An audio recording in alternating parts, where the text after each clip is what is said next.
semua anak-anak ibu tetap semangat mengikuti pembelajaran dari rumah. Hari ini kita masuk ke tema 7, peristiwa dalam kehidupan, subtema 1, peristiwa dalam masa penjajahan. Nah, hari ini kita akan membahas mengenai bagaimana masuknya bangsa Eropa ke Indonesia. Mau tahu bagaimana? Yuk simak bagaimana kisahnya. Pada zaman dahulu, rempah-rempah merupakan bahan dagang yang sangat menguntungkan. Rempah-rempah ini sangat laku di pasaran dan harganya pun mahal. Rempah-rempah dapat digunakan untuk mengawetkan makanan, bumbu masakan, bahkan obat. Namun, jatuhnya Konstantinopel ke tangan Kesultanan Turki Utsmani di bawah komando Sultan Mehmed II pada tahun 1453 mengakibatkan pasokan rempah-rempah ke wilayah Eropa terputus. Hal ini karena ditutupnya jalur perdagangan antara Eropa dan Asia yang dilakukan oleh Turki Utsmani kepada bangsa Eropa. Situasi ini mendorong orang-orang Eropa menjelajahi jalur pelayaran ke wilayah yang banyak memiliki bahan rempah-rempah untuk membelinya secara langsung, termasuk Indonesia. Pada awalnya, tujuan kedatangan bangsa Eropa ke Indonesia hanya untuk membeli rempah-rempah dari para petani Indonesia. Bangsa Eropa menyukai rempah-rempah dari Indonesia karena selain mutunya yang bagus, harganya pun lebih murah dibandingkan di Eropa. Dalam perkembangannya, tujuan mereka tidak semata-mata mencari keuntungan melalui perdagangan rempah-rempah. Akan tetapi ada tujuan lebih luas yang disebut dengan 3G, yaitu Gold, Glory, dan Gospel. Gold yang berarti mencari kekayaan dan keuntungan dengan mengumpulkan rempah-rempah, emas, perak, bahan tambang, dan bahan-bahan lain yang berharga. Glory yang artinya kejayaan, superioritas, dan kekuasaan. Mereka saling bersaing dan ingin berkuasa di wilayah baru yang ditemukannya. Gospel yaitu menjalankan tugas suci untuk menyebarkan agama. Nah, setelah menyimak video pembelajaran tadi, Ibu mau bertanya, mengapa bangsa Eropa berhasrat memonopoli perdagangan rempah-rempah? Iya, karena harga jual rempah-rempah di Eropa pada waktu itu sangat tinggi.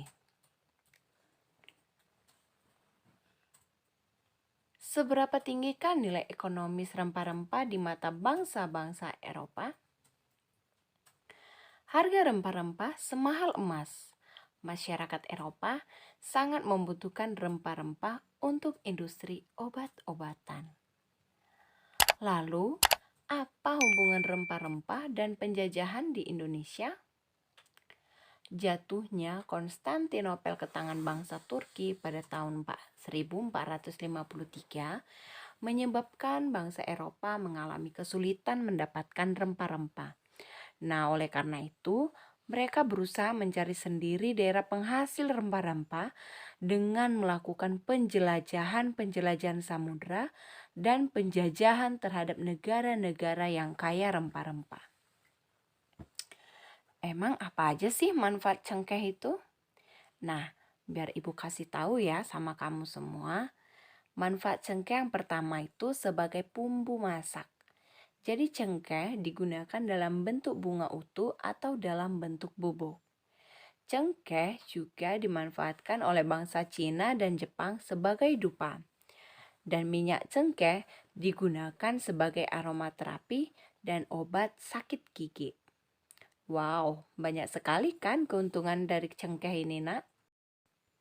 Karena banyaknya manfaatnya, oleh sebab itulah cengkeh merupakan salah satu rempah-rempah yang banyak diburu oleh bangsa Eropa.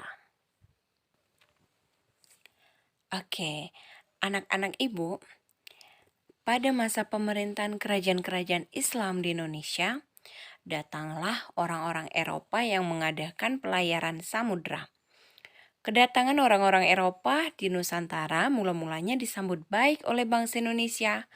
Namun, ketika orang-orang Eropa itu berusaha menguasai Nusantara, mereka mendapat reaksi keras berupa perlawanan-perlawanan di berbagai daerah. Mulai akhir abad ke-15, bangsa Eropa berusaha melakukan penjelajahan samudra. Dimulai oleh pertama kali bangsa Portugis. Bangsa Portugis pertama kali mendarat di Malaka pada tahun 1511. Bangsa Spanyol mendarat di Tidore, Maluku pada tahun 1521. Disusul kemudian dengan bangsa Belanda pertama kali mendarat di Pelabuhan Banten pada tahun 1596. Nah, apa saja yang menjadi faktor-faktor pendorong penjelajahan samudra itu? Nah, faktor pendorong penjelajahan samudra yang pertama adalah adanya keinginan mencari kekayaan atau gold. Kemudian adanya keinginan menyebarkan agama atau gospel. Lalu adanya keinginan mencari kejayaan atau glory. Kemudian perkembangan ilmu pengetahuan dan teknologi. Nah, sekarang kita bahas adanya keinginan mencari kekayaan atau gold. Kekayaan yang mereka cari terutama adalah rempah-rempah. Sekitar abad ke-15 di Eropa, harga rempah-rempah sangat mahal. Harga rempah-rempah semahal emas. Rempah-rempah dibutuhkan untuk industri obat-obatan dan bumbu masak. Faktor berikutnya adalah adanya keinginan menyebarkan agama atau gospel. Selain mencari kekayaan dan tanah jajahan, bangsa Eropa juga membawa misi khusus. Misi khusus tersebut adalah menyebarkan agama kepada penduduk daerah yang dikuasainya. Tugas mereka ini dianggap sebagai tugas suci yang harus dilaksanakan ke seluruh dunia dan dipelopori oleh bangsa Portugis. Nah, faktor yang ketiga, adanya keinginan mencari kejayaan atau glory. Di Eropa, ada suatu anggapan bahwa apabila suatu negara mempunyai banyak tanah jajahan, negara tersebut termasuk negara yang jaya. Jadi dengan adanya anggapan ini, negara-negara Eropa berlomba-lomba untuk mencari tanah jajahan sebanyak-banyaknya. Faktor yang keempat, perkembangan ilmu pengetahuan dan teknologi. Jadi di sini ilmu pengetahuan dan teknologi berkembang pesat.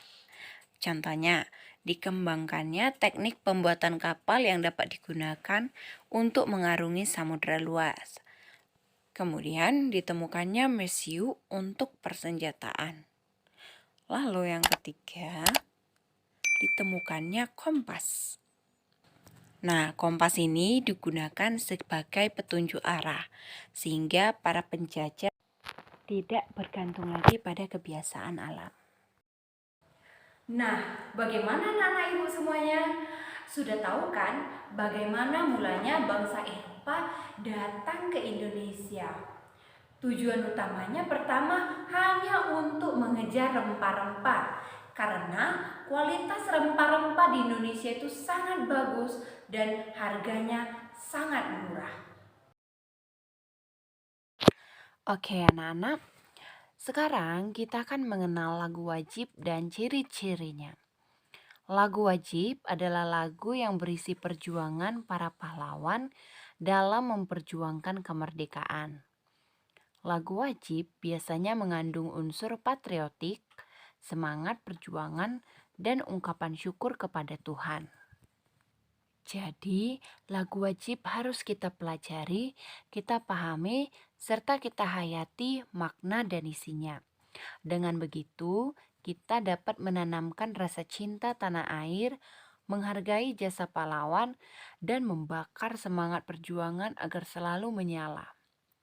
Nah, berikut ciri-ciri lagu wajib yang perlu kita ketahui. Ciri-ciri lagu wajib yang pertama, lirik lagu wajib bertujuan untuk menanamkan sikap cinta tanah air, kepahlawanan, nasionalisme, serta rela berkorban demi bangsa dan negara. 2. Biasanya lagu wajib menggunakan irama yang penuh semangat dan atau berupa himne.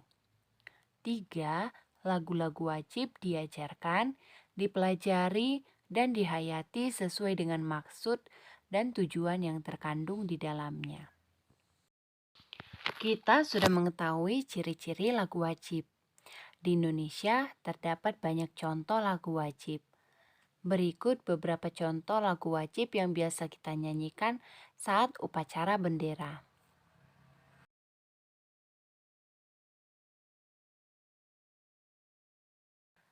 Sekarang Ibu akan mengajak anak-anak Ibu semuanya menyanyikan salah satu lagu wajib.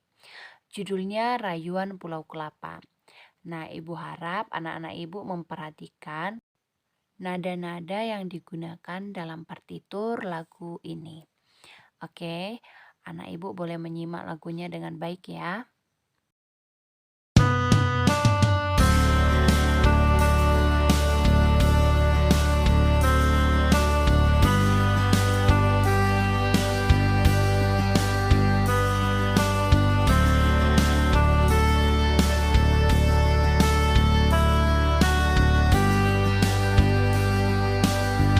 Tanah airku Indonesia, negeri elok amat ku cinta. Tanah tumpah darahku yang mulia, yang ku puja sepanjang masa.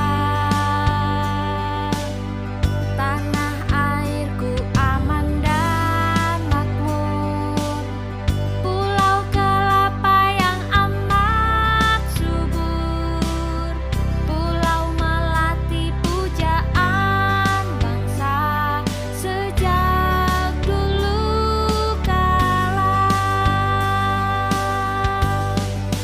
Melambai-lambai, nyiur di pantai,